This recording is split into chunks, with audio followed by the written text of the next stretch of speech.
अस्सलाम वालेकुम। Welcome to C sharp tutorial series. I am Junaid Ahmad. ये इस कोर्स का थर्ड लेक्चर है जो कि डॉटनेट प्रोग्राम्स के कंपाइलेशन प्रोसेस से रिलेटेड है।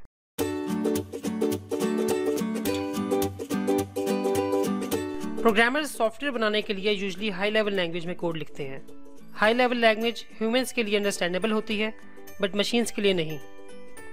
इसलिए इस हाई लेवल लैंग्वेज कोड को ऐसे कोड में कन्वर्ट करना पड़ता है जो मशीन्स इजीली समझ सकें, जो कि लो लेवल लैंग्वेज कोड या मशीन कोड कहलाता है। इस काम के लिए जो सॉफ्टवेयर यूज होता है उसे कंपाइलर कहते हैं और इस प्रोसेस को कंपाइलेशन प्रोसेस कहा जाता है, जो कि बेसिकली लैंग्वेज ट्रांसलेशन होती है।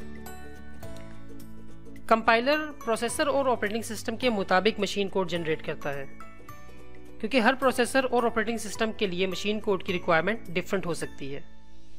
ऐसा इसलिए होता है कि प्रोसेसर और operating systems different companies develop करती हैं और हर कंपनी अपनी प्रोडक्ट को यूनिक बनाना चाहती है। फॉर एग्जाम्पल, कुछ प्रोसेसर्स बाइट स्ट्रीम को लेफ्ट टू राइट रीड करते हैं और दूसरी तरफ कुछ प्रोसेसर्स बाइट स्ट्रीम को राइट टू लेफ्ट रीड करते हैं।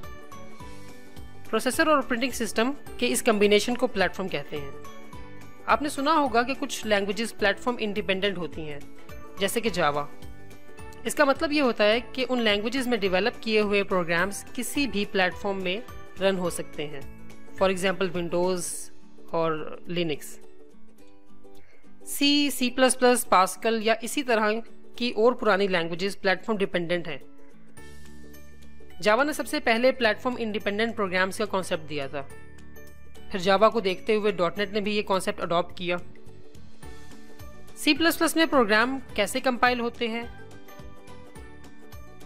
जब हम C++ के कोड को कंपाइल करते हैं तो जिस प्लेटफॉर्म पे कंपाइलेशन हो रही होती है, C++ कंपाइलर उसी प्लेटफॉर्म के मुताबिक मशीन कोड जनरेट करता है।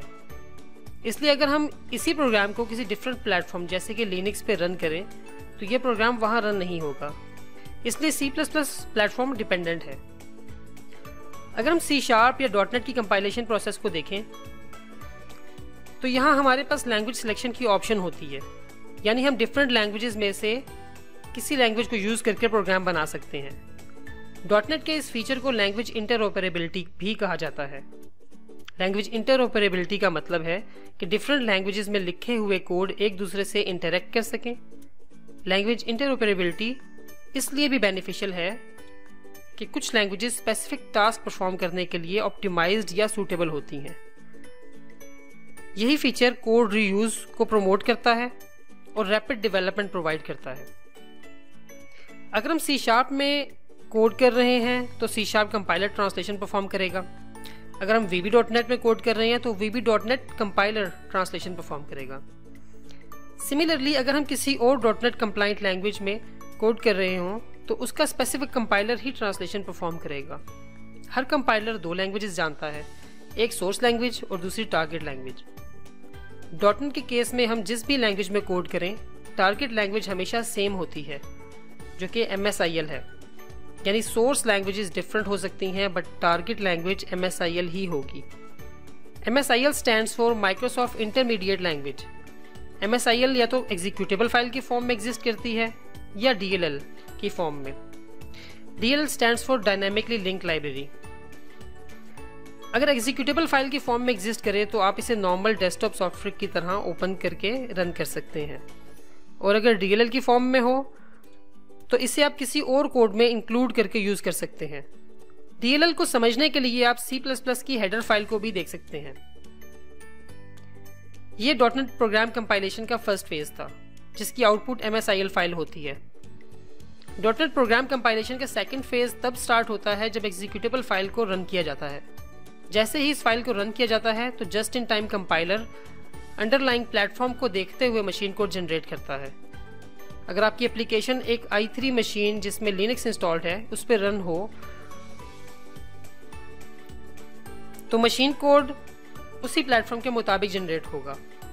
सिमिलरली, अगर i5 विंडोज मशीन पर रन कर रहे हैं तो मशीन कोड उसी के लिए जनरेट होगा। डॉटनेट फ्रेमवर्क सब ऑपरेटिंग सिस्टम्स के लिए मौजूद है, इसीलिए डॉटनेट प्लेटफॉर्म इंडिपेंडेंट है। आप ये सोच रहे होंगे कि 2 फेजेस में कंपाइलेशन होने की वजह से डॉटनेट स्लो है। नहीं, ऐसा नहीं है, क्योंकि डॉटनेट ऑप्टिमाइज्ड प्लेटफॉर्म है। जब आप एग्जीक्यूटेबल फाइल को रन कर रहे हैं और फॉर एग्जांपल आप सॉफ्टवेयर में लॉगिन फॉर्म ओपन करते हैं, तो JIT कंप्लीट MSIL कोड में से सिर्फ लॉगिन विंडो के सोर्स कोड को कंपाइल करेगा, ना कि कंप्लीट कोड को। और अगर आप प्रोडक्ट्स पेज ओपन करते हैं तो सिर्फ उसी का MSIL कोड जनरेट होगा। यही वजह है कि डॉटनेट की परफॉर्मेंस बहुत बेहतर है। वीडियो देखने का बहुत शुक्रिया। हमारे चैनल को सब्सक्राइब करके बेल आइकन पर क्लिक करना मत भूलिएगा। अगर आपको ये वीडियो पसंद आए तो इसे लाइक कीजिएगा, कमेंट कीजिएगा और अपने फ्रेंड्स के साथ शेयर कीजिएगा। और कमेंट्स के ज़रिए अपनी सजेशंस और फीडबैक हमें ज़रूर दिया करें। Thank you so much.